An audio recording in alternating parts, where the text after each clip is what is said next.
성도들 안녕하십니까? 행복한 안식일입니다. 하나님께 영광을 돌리는 특별한 찬양을 인해서 감사를 드립니다. 오늘 저는 예수만 바라보는 믿음이라고 하는 제목으로 사경의 마지막 날 말씀을 대언하도록 하겠습니다. 중국 본토에서 공산당과 장개석 군대가 싸우고 있을 때였습니다. 결국 이 모택동 군대에게 패하여서 대만으로 쫓겨온 장개석 군대의 군인들이 대만에서 처음으로 수도 꼭지를 보게 되었습니다. 중국 본토에서는 계속 우물에서 물을 퍼기려 올리는 물을 먹었습니다. 꼭지만 틀면 물이 쏟아지는 것을 보고 굉장히 놀랐습니다. 그래서 그 수도 꼭지를 파는 곳에 가서 수도 꼭지를 사와서 여러 개 벽에다가 박았습니다. 아무리 틀어도 물이 나오지 않았습니다. 장사꾼들에게 속았다고 생각을 하고 그 수도꼭지를 파는 가게로 쳐들어가서 총을 가지고 있었기 때문에 총질을 해대면서 난리를 부렸습니다. 여러분, 물이 나오는 수도꼭지가 있다면 벽 속이나 혹은 땅 속에 뭐가 연결되어 있는 거죠? 수도관이 연결되어 있습니다. 여러분, 이 본당에 빛나는 이 전구에 빛이 비춰지고 있는 이 천장이 있다면 이 천장 벽 속에는 뭐가 연결되어 있는 거죠? 전선이 연결되어 있습니다. 이렇듯 우리는 보이는 것을 통해서 보이지 않는 것을 보게 됩니다. 수도꼭지에 물이 나오는 것을 통해서 벽이나 땅 속에 수도관이 연결되어 있다는 것을 알게 되고, 빛나는 전구를 통해서 천정이나 다른 곳에 전선이 연결되어 있다는 것을 알죠. 그래서 믿음은 보이는 것을 통해서 보이지 않는 것을 보는 것이지요. 만약에 보이는 것을 통해서 확신이 되지 않으면 보이지 않는 것을 볼 수가 없습니다. 그래서 하나님께서는 우리에게 무조건 믿으라고 말씀하지 않습니다. 믿을 수 있는 근거를 제시하는 것이지요.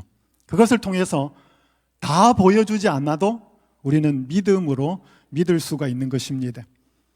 첫날에 히브리서는 뭔가 신앙을 하는, 특별히 예수님이 오시겠다라고 하는 재림 신앙에 대해서 들었던 그 유대인 그리스도인들이 시간이 흐르면서 뭔가 원하는 대로 이루어지지 않고 낙심하고 지쳐가는 그리스도인들이었고, 그들을 향하여 히브리서가 주어졌다고 말씀을 드렸습니다.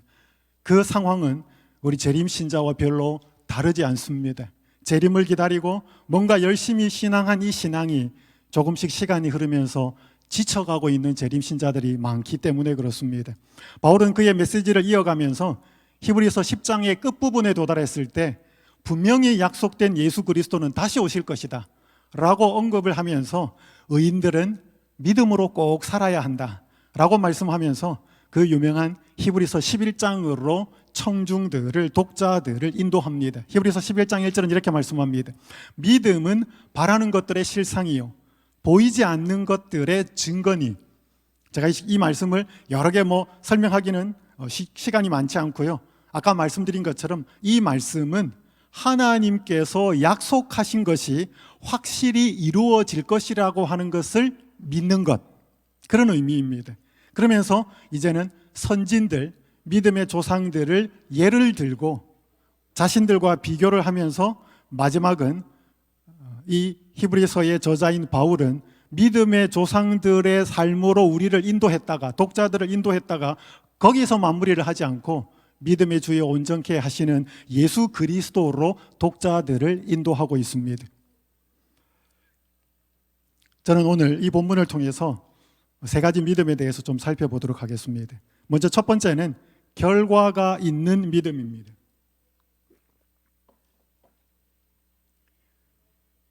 히브리서 11장 33절에서 35절 전반부는 이렇게 말씀합니다.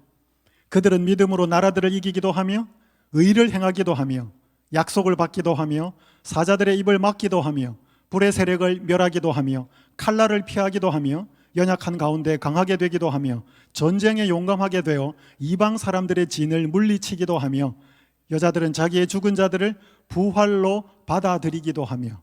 실제로 예를 들겠습니다. 믿음으로 나라들을 이기기도 했던 선조들은 많은 사람들이 있었습니다. 여호수아가 그랬고 다윗도 그랬습니다. 의를 행하기도 한 사람들은 아벨, 노아, 여러 사람들이 믿음으로 의를 행하였습니다. 약속을 받은 사람들이 많았습니다. 아브라함은 복의 통로가 되겠다고 약속을 받았고, 여호수아는 가나안 땅에 들어가겠다고 약속을 받았고, 다윗은 어린 목동의 나이에 이스라엘 나라의 왕이 되겠다는 하나님의 약속을 받았습니다.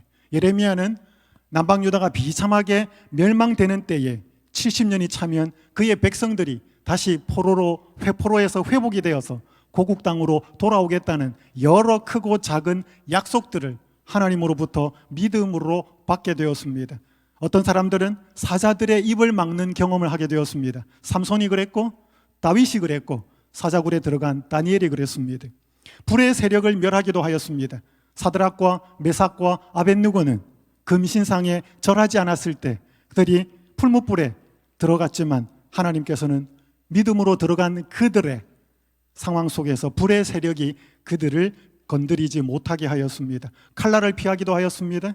다윗은 사울이 분노하여서 그를 죽이려고 칼을 던질 때마다 하나님은 그를 도우셨습니다. 연약한 가운데 강하게 되기도 한 사람들이 많았습니다. 히스기야가 죽을 병에 걸렸을 때, 여호사밧이 군대들이 쳐들어와서 어쩔 줄을 몰라 할 때 그들의 연약함을 하나님 앞에 내어놓고 기도하고 간구할 때에 연약한 가운데 하나님께서는 그들을 생명을 연장시키고 이방 군대를 물리치면서 그들을 살려주시고 능력을 더하여 주셨습니다.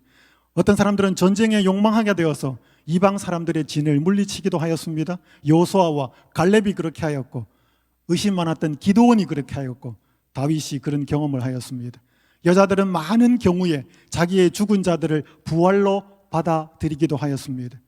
엘리야 때 사르밧 과부가 그랬고, 엘리사 때 수넴 여인이 그랬고, 청년 사랑하는 과부의 아들이 죽었을 때 나인성 과부는 예수님으로부터 부활을 경험하게 되었습니다. 마르다와 마리아는 죽은 오라비 나사로가 사는 경험을 하였습니다. 이처럼 히브리서 11장에 기록된 혹은 기록되지 않은 많은 믿음의 사람들이 믿음을 가졌을 때 역경과 시련 중에서 하나님은 그들을 도우시고 인도하시는 승리의 축복들, 믿음의 결과들을 가져다 주셨습니다. 이런 경험을 한 사람 혹은 이런 사건들을 보는 우리도 너무나 기쁘고 행복합니다. 지금도 하나님은 이런 일을 하고 계십니다. 제가 이전에 연수원에 근무할 때였습니다.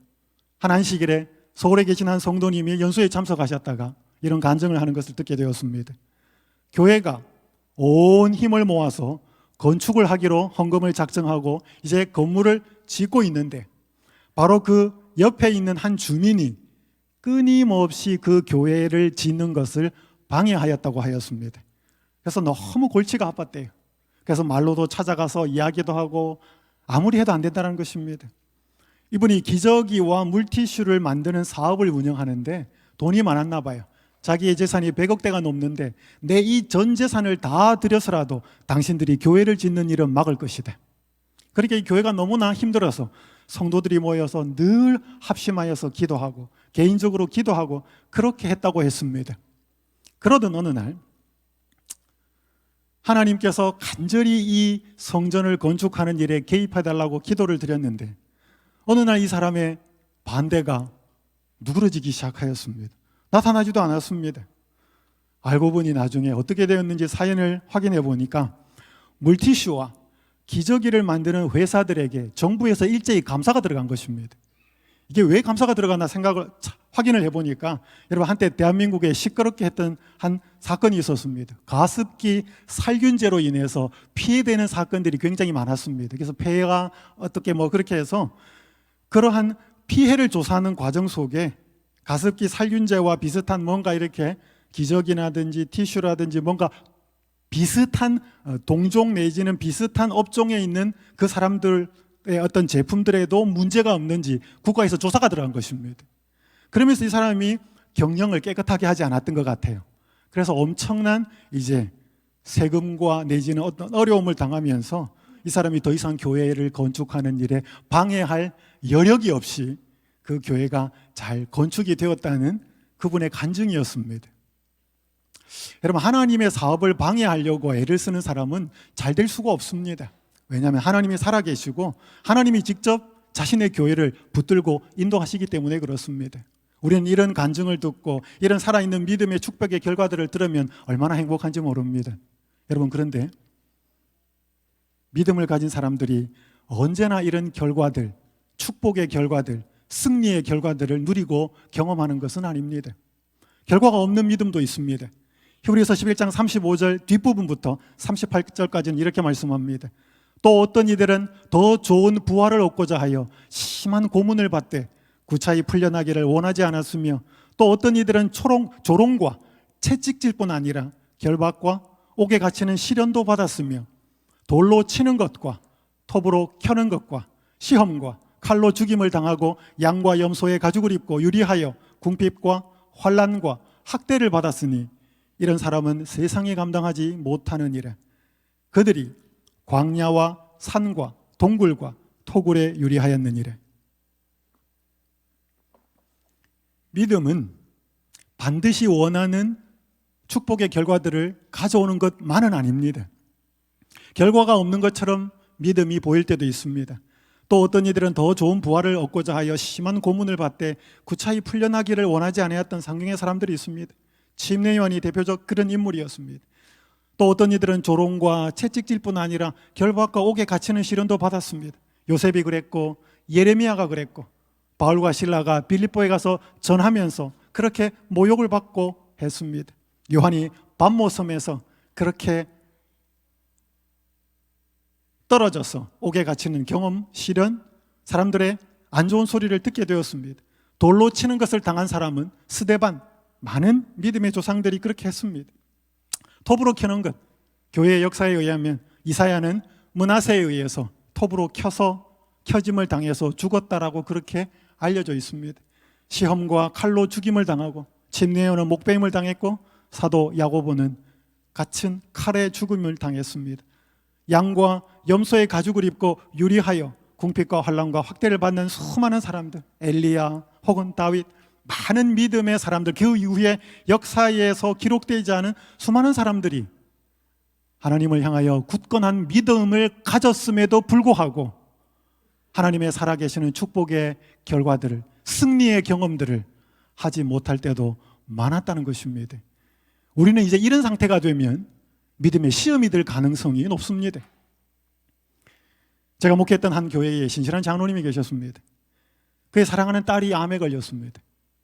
남편도 있고 그 자녀도 있는데, 손자 손녀도 있는데, 그래서 가족이 아주 합심하여 열심히 그 사랑하는 딸을 위해서, 언니를 위해서 기도를 했습니다. 특별히 그 장로님의 막내딸이 그 언니를 위해서 너무너무 열심히 기도했습니다. 언니를 살려달라고. 그런데 그 언니는, 그 장로님의 그 딸은 끝내 회복이 되지 못하고 세상을 떠났습니다. 막내딸이, 그 장로님의 막내딸이, 나는 이런 하나님을 믿기가 정말 어렵습니다. 한동안 교회를 떠나버렸습니다. 그래서 그 장로님은 한때 사랑하는 딸은 암으로 생명을 잃었고 막내딸은 신앙을 잃어서 떠나버렸고, 물론 이제 그 막내딸 자매는 이제 하나님 앞에 돌아왔습니다. 그렇지만 한때 왜 내 기도를 들어주지 않았느냐고 하나님을 원망하면서 그렇게 신앙을 한때 포기했던 적이 있었습니다. 여러분, 성경 전도서 8장 14절에 이렇게 기록합니다.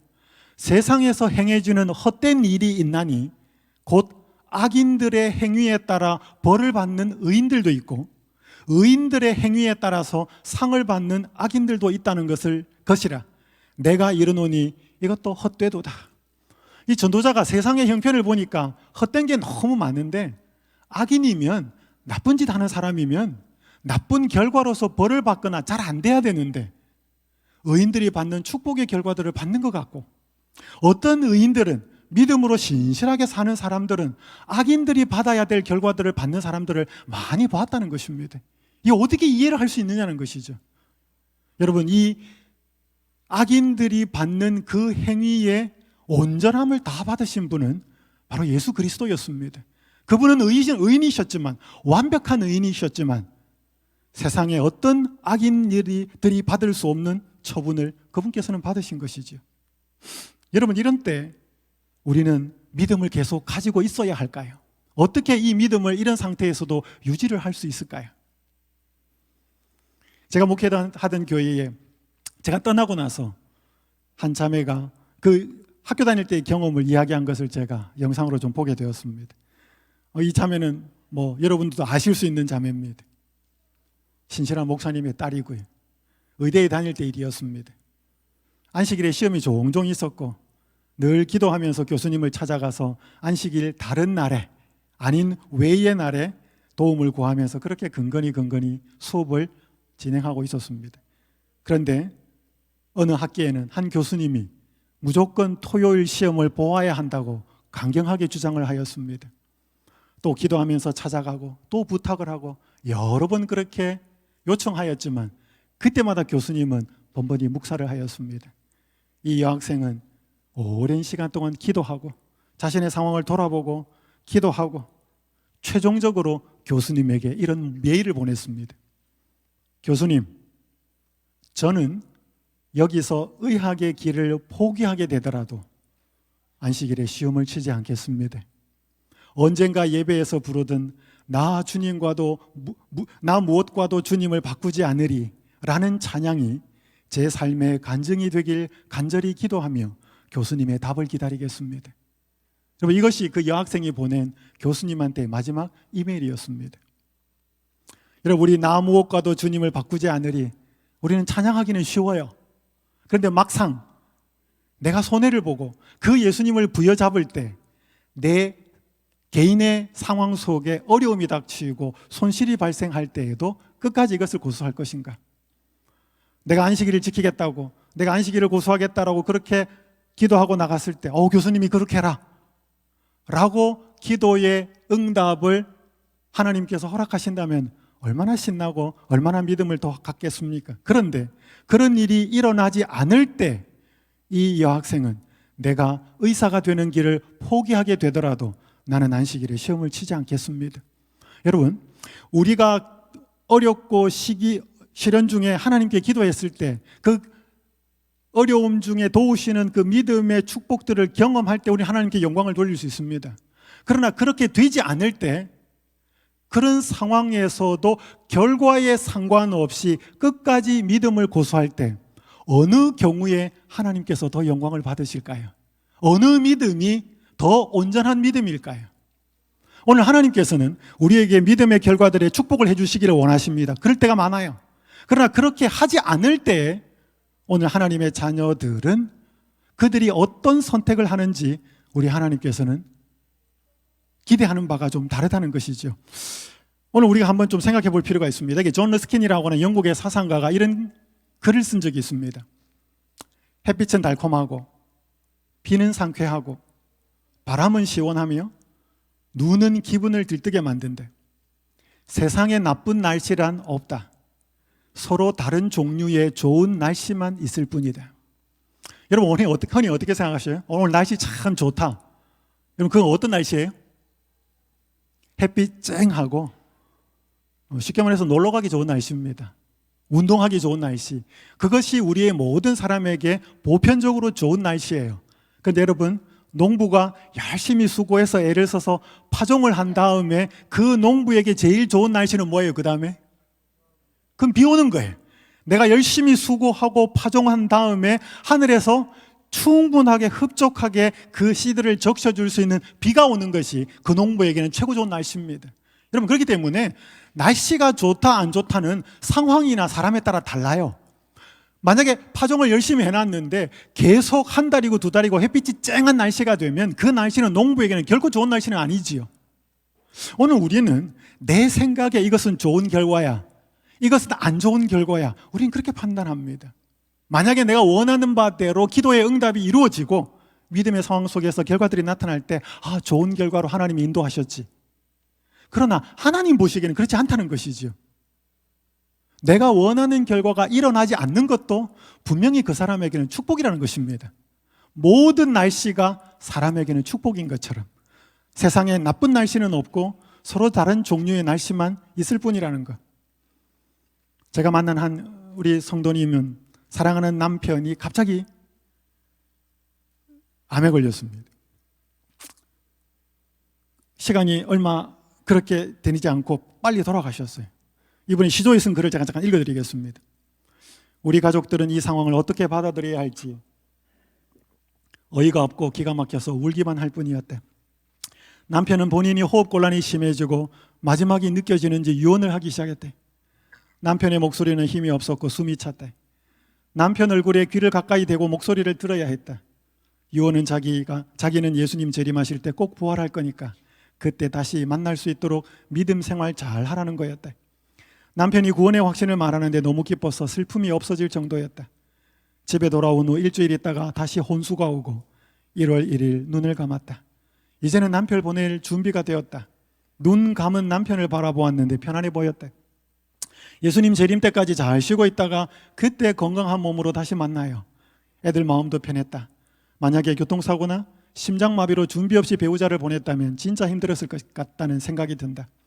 병원 응급실에 갔을 때 그땐 식구들이 남편, 아빠 보낼 마음의 준비가 안 됐음을 하나님께서 아시고 생명을 2주간 더 연장시켜 주셨다. 우리의 기도는 병에서 치유함을 받고 새 생명 받는 것이었지만 하나님께서는 최선의 것을 선택하셨는데 그것은 죄 많은 이 세상에서 잠시 쉬게 하셨다가 영생의 길로 가게 해주신 것이다.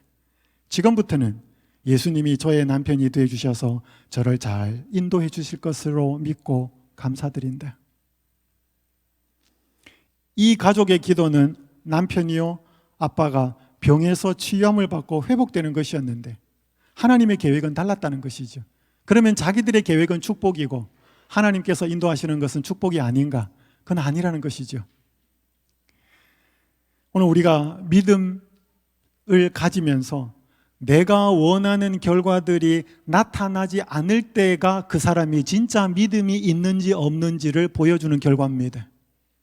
내가 믿음이 있어서 결과가 나타나서 좋은 원하는 결과가 되었을 때 그때 하나님께 감사하고 찬양하고 영광을 돌리지 못할 사람은 아무도 없습니다. 다만 내가 원하는 바가 이루어지지 않을 때 그가 결과에 상관없이 끝까지 예수 그리스도를 믿는 믿음을 유지하느냐 하는 것은 다른 문제입니다. 이 땅에 많은 믿음의 조상들이 그리고 역사적인 인물들의 믿음을 가졌던 사람들이 모두 다 원하는 결과를 누린 것은 아니라는 것이었습니다. 그것이 그들이 하나님께서 사랑하지 않았다는 거나 하나님께서 그들을 버리셨다는 증거는 더더욱 아니었습니다. 많은 이제 믿음의 사람들은 이 사실을 깨달았지요. 여기 엘버트 심슨이라고 하는 미국 19세기 후반에 미국에서 일어난 복음주의 운동의 이 드와이트 무디와 함께 그 부흥 운동을 주도한 이 심슨 목사가 쓴 himself, 그분만을이라고 하는 시가 있습니다. 잠깐 읽어드리겠습니다. 한때 축복을 원했지만 이제는 주님을 원하네. 한때 느낌을 원했지만 이제는 그분의 말씀을 원하네. 한때 선물을 원했지만 이제는 선물을 주시는 그분을 원하네. 한때 병 나음을 원했지만 이제는 오직 그분만을 원하네. 한때 반쪽 구원이었지만 이제는 온전한 구원이네. 한때 끊임없이 붙잡았지만 이제는 그분이 나를 굳게 붙드시네. 한때 정처 없이 표류했지만 이제는 닻을 내렸네. 한때 바쁘게 계획을 세웠지만 이제는 믿음의 기도를 드리네. 한때 불안해하며 염려했지만 이제는 그분이 돌보시네. 한때 내가 원하는 것을 바랐지만 이제는 그분이 말씀하시는 것을 바라네. 한때 끊임없이 요구했지만 이제는 끊임없이 찬양하네. 한때 내 일을 했지만 이제는 그분의 일을 하네. 한때 내가 그분을 이용하려고 했지만 이제는 그분이 나를 사용하시네. 한때 내가 힘을 갖기를 원했지만 이제는 전능하신 그분을 의지하네. 한때 나 자신을 위해 노력했지만 이제는 그분만을 위해 힘쓰네. 제가 한번 집회를 갔을 때 한 여성분과 함께 식사를 하는데요, 그분은 삼육학교 교사라 그랬습니다. 코로나 상황이 막 심해질 때 학교로 선생님들이 복귀하기 위해서는, 수업을 진행하기 위해서는 선생님들이 먼저 코로나 백신 주사를 맞아야 된다 그래서 정부의 방침을 따라서 주사를 맞았습니다. 주사를 맞고 나서 자꾸 몸이 아팠습니다. 병원에 가서 검사를 해보니까 백혈병이라는 판단이 났습니다. 자기는 정말 건강한 사람이었는데 백신을 맞고 나서 그렇게 되었는데, 그분이 저에게 물었습니다. 목사님, 저에게 왜 이런 일이 일어났을까요? 어떻게 해야 할까요? 여러분, 저는 그분에게 별로 해줄 말씀이 없었습니다. 근데 제가 좋아하는 치료봉사 474페이지에 이런 말씀이 있습니다. 장차의 생애에서 우리가 새 하늘과 새 땅에 가면 이 땅에서의 이해하지 못했던 신비들이 밝혀질 것인데 거기에 그런 말씀이 적혀 있습니다. 치료봉사 474페이지. 우리의 원했던 그 기도가 좌절되고 간절히 바랬던 희망이 꺾여서 절망으로 꺾여진 그것들이 장차의 생애에서는 가장 큰 축복이었다는 사실을 깨닫게 될 것이다. 지금은 모릅니다. 여러분, 기도가 응답이 되고 절망이 희망으로 바뀌어야 가장 큰 축복인데, 기도가 응답이 되지 않고 희망이 절망으로 꺾여지는 바로 그 상황이 이 땅에서 가장 큰 축복이었다는 것을 새하늘과 새 땅에 가서는 알게 될 것이라는 것입니다.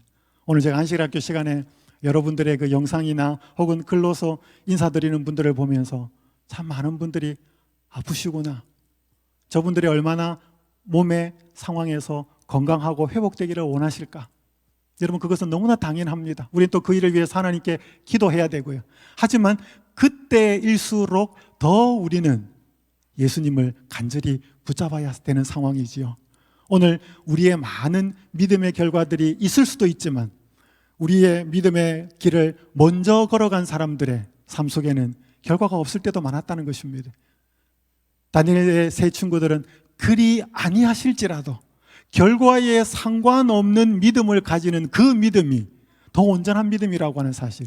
그러나 분명히 보이지 않는 그 상황 속에서도 하나님은 우리가 원치 않는 상황이지만 또 다른 결과로서 축복들을 인도하시는 경험들을 반드시 주고 계시다는 사실을, 혹 여러분이 원하는 믿음의 상황이 제대로 결과가 나타나지 않을 때 하나님을 바라보시고 그 믿음을 굳건히 붙들게 되시기를 간절히 바랍니다. 그러면 어떻게 우리가 그 믿음, 결과가 온전히 없는 데에도 믿음을 가질 수 있을까? 저는 그것이 예수만 바라보는 믿음의 해답이 있다고 생각합니다. 믿음의 조상들의 이야기를 길게 이어오던 사도 바울은 믿음의 사람들의 이야기에서 끝을 내지 않고 믿음의 원천이신 예수 그리스도로 사람들의 시선을 끌고 갑니다. 이러므로 우리에게 구름같이 둘러싼 허다한 증인들이 있으니 모든 무거운 것과 얽매이기 쉬운 죄를 벗어버리고 인내로서 우리 앞에 당한 경주를 경주하며 여러분이 너무나 잘 아시는 믿음의 주요 또 온전케 하시는 이인 예수를 바라보자. 이 아르케고스라고 하는 이 주라고 하는 단어는 뭐 설립자, 창시자 뭐 그런 뜻도 있고요. 먼저 세운, 그러니까 믿음을 세운 존재라고 하는 뜻도 되고, 제일 앞장서서 끌고 가는 리더를 표현할 때도 이 아르케고스라는 말은 사용이 됩니다. 그러니까 어떤 분들은 이 믿음을 처음에 시작하신 분, 그리고 온전케 하신 이분을 뭐 피니시어, 믿음의 끝인, 그러니까 알파와 오메가인 것으로 해석하는 영어 성경도 있습니다. 어쨌든 간에 믿음을 시작하신 분, 믿음의 주인 되신 분, 뭐 그런 뜻입니다. 그런 분을 소개하면서 이 예수님을 바라보자. 여러분, 우리는 예수님도 바라봅니다. 다른 것도 바라보지요. 내 사랑하는 사람, 돈도 바라보고요, 건강도 바라보고요, 배우자도 바라보고요, 자식도 많이 바라보고요. 근데 우리가 믿음의 주도 바라보는 삶에서 믿음의 주만 바라보는 삶으로 좀 바뀔 필요가 있다는 것이죠.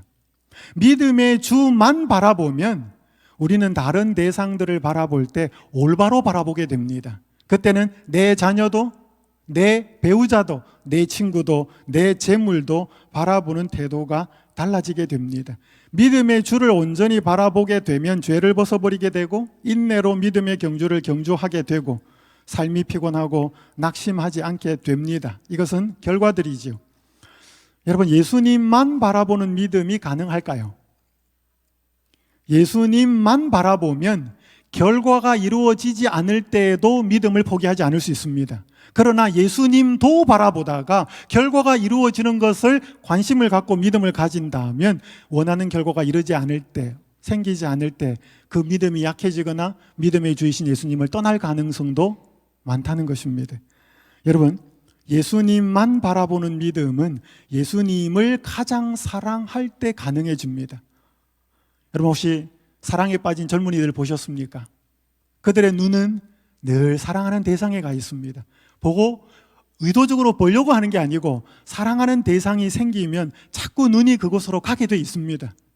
사랑은 바라보게 만들지요.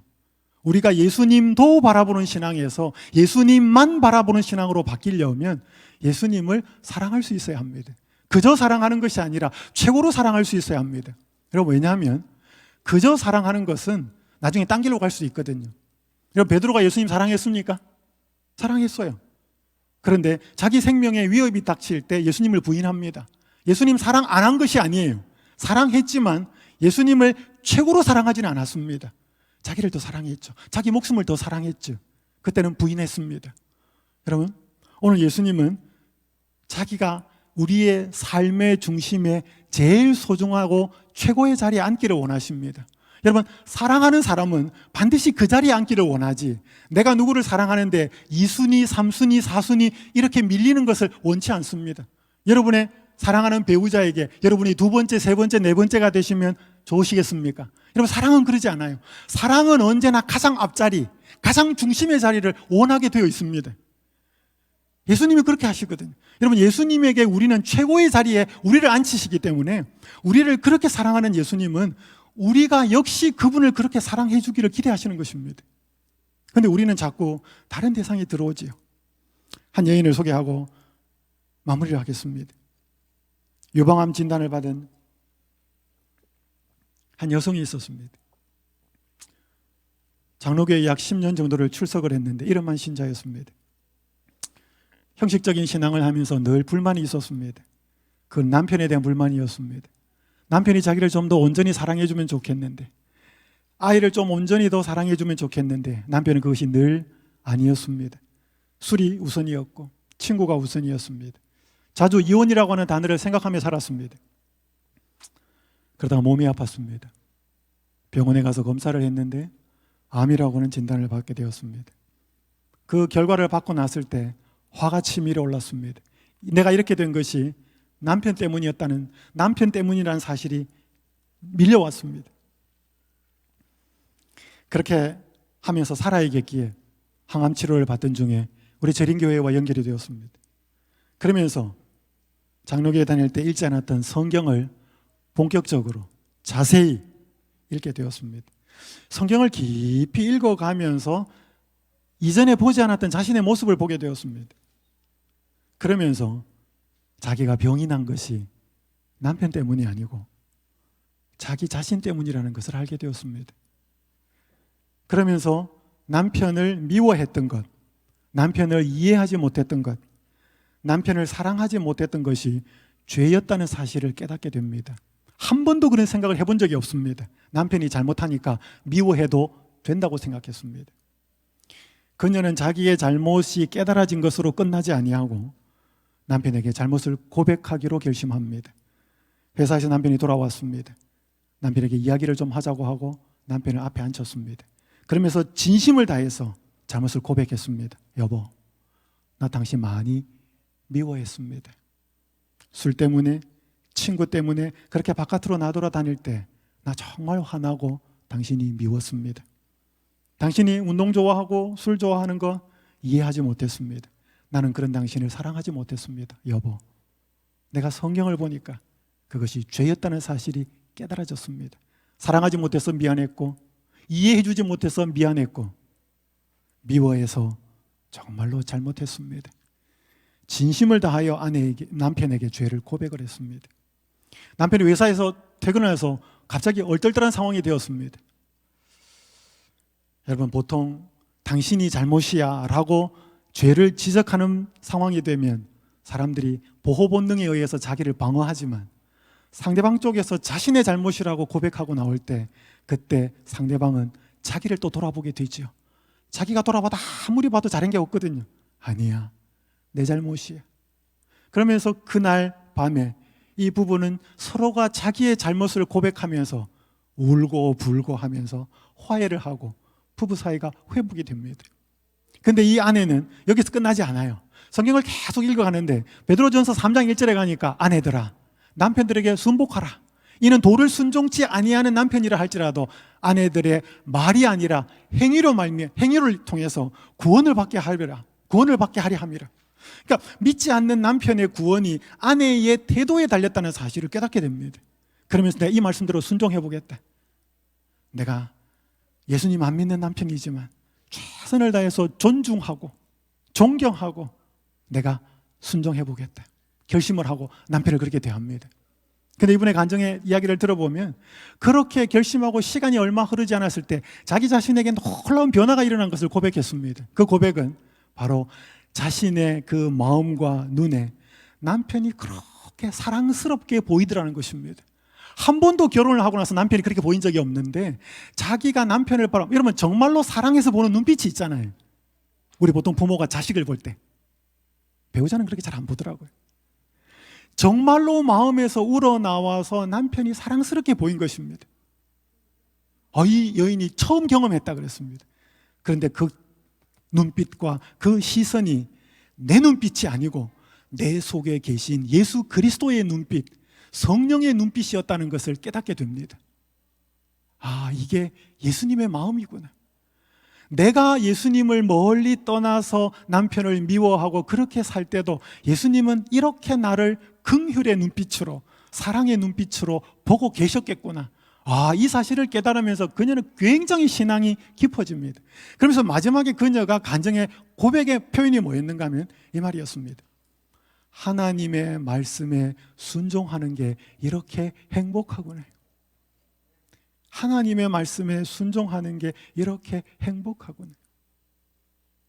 여러분, 이분은 예수 그리스도와의 관계가 회복이 되었을 때 그가 그토록 미워했던 남편과의 관계가 회복이 됩니다. 의도적으로 예수를 바라보려고 한 것은 아니었는데 자기 병 때문에 그렇게 해서 성경으로 이끌려갔고 성경을 통해서 읽으면서 성령의 음성이 들렸고 그대로 순종했고 말씀이 나타난 그것들을 또 실천해보고 할 때 더 깊고 분명하게 자기를 향하신 예수 그리스도의 사랑을 깨닫고 경험하면서 회복이 되었던 것이죠. 여러분, 오늘 우리들의 삶 속에 많은 문제들이 있습니다. 여러분이 가지고 계신 여러 문제들, 인간적인 고민들 하나님께서 축복해 주셔서 오늘 처음에 살펴본 결과가 있는 그 믿음 하나님께서 꼭 응답해 주시기를 간절히 바랍니다. 그것이 육신의 질병이든지 자녀의 문제든지 혹은 경제 문제로 어렵게 고민하고 있던 문제든지 어떤 문제든지 하나님께서 여러분을 그렇게 올 한 해 많이 축복해 주시기를 간절히 바랍니다. 그런데 혹 그렇게 되지 않는 상황이 생길 수도 있다는 것을 좀 기억해 주시면 고맙겠습니다. 이루어지는 결과보다는 이루어지지 않을 때가 더 많을 것입니다. 여러분, 그때도 끝까지 믿음을 가지셔야 합니다. 그때도 예수님 바라보셔야 하고 그때도 믿음을 포기하지 않으셔야 합니다. 왜냐하면 하나님께서는, 예수님께서는 아직 우리에게 주실 수 있는 그 축복들을 다 못 주셨기 때문에 그렇습니다. 사랑하는 우리 성도님들이시여, 여러분 예수님 바라보고 계실 것입니다.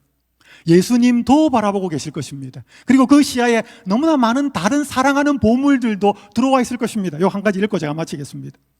우리가 현세의 사물에 대하여 이 이야기를 하는 것은 거기에 흥미가 있기 때문이다. 우리가 우리 친구들에 대하여 말하는 것은 우리가 그들을 사랑함이니 우리의 기쁨이나 슬픔을 그와 더불어 함께함이니 그가 우리에게 풍성한 선물을 주신 것은 우리가 거기에 마음을 빼앗기고 애착심을 두어서 하나님께 드리기를 아끼는 자가 되게 하기 위함이 아니요 오히려 우리가 항상 그를 생각하게 하며 우리 하늘에 계신 은혜 주시는 자이신 하나님께 대한 사랑과 감사의 줄로 우리를 그와 묶게 하기 위함이다. 이 무슨 말씀인가 하면 하나님이 우리들에게 많은 축복을 선물로 주셨습니다. 자식도 주고 배우자도 주고 일할 수 있게도 하고 건강도 주고 지혜도 주고 그 많은 것들을 주신 것은 거기에 꽂혀가지고 하나님을 잊어버리게 함이 아니고 그 선물들이 너무 감사해서 그 선물들을 주신 하나님과 더 깊이 묶어 연결되어서 그분을 더 찬양하고 감사하는 삶을 살도록 하기 위해서 주신 선물이라는 것입니다.